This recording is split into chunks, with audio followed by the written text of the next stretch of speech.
Ko Manawa wau, no te tai rāwhiti, no te tai hauauri, from Mangatuna, capital of the universe, Tolaga Bay, and Tukumaru Bay. That's my father's side, and then on my mum's side, I'm from Waitara. Primarily, I'm a tā moko artist. I started out as a carver, working on meeting houses with my uncle, and then a few other people. Yeah, we're based just outside of Wellington at the moment in Pukerua Bay. Once I moved down here, I decided to commit to moko.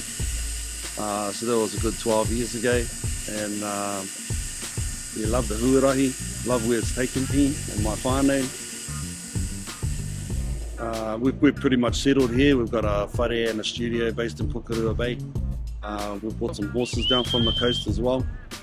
So I brought my mare down and she was in foal, which we didn't realise. And then I was mad enough to buy a feral stallion from Hiruharama, and that sort of put me on my huarahi for training horses, because I couldn't find a trainer at the time. So just been learning how to handle him over the last few years. Yeah, and we got a filly last year, so got a little bit of a breed going on at the moment. Yeah, I've had a few businesses and you crash and burn a few at the start. You know, and they serve you at the time, but yeah, you learn a lot, you know, and you ask questions. I've always sort of had a passion to work for myself. I see that actually as a form of tino rangatiratanga in terms of us managing our own lives on the daily. You know, asking that question, how much money have I got in the bank on the Monday and how much do I need by Friday, sort of thing, to keep things going.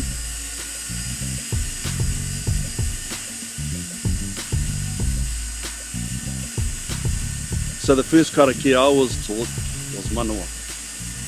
And if you look at moko, moko is basically Manawa, because those clear lines of energy that we design around the body, that's what carries our life force. That's what carries the energy for us to sustain ourselves.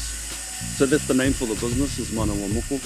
Once I dove deeper into that karakia and looked at the constructs from our culture, like when Tainei ascended to the second heaven, Rangi Tamaku, and got the structures for the whare maturua, that's when he realised that this type of wānanga wasn't just about ourselves as humans, because as we know from the separation wānanga and then the hine ahuone wānanga, if we look at those karakia, Manawa prevails through all of them. So if it prevails through all of them, then it must exist within trees, it must exist within other animals and life forces.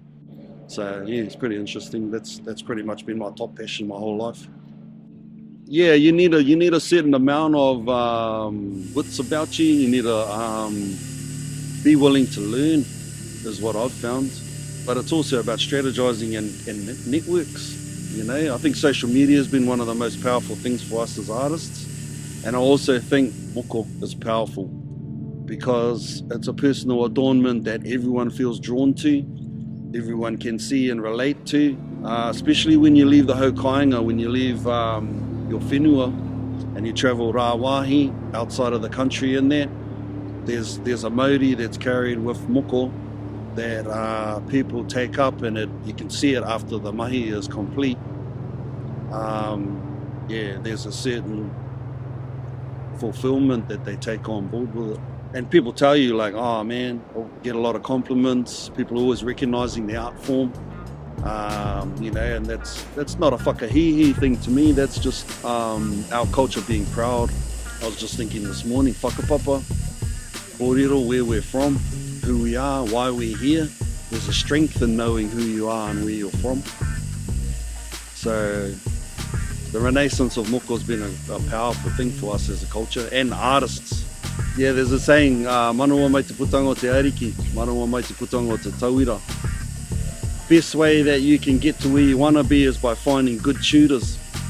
Find people who are just as passionate as you, and it may take a long time to learn what those lessons fully are, but appreciate them, celebrate them, and let them make you grow.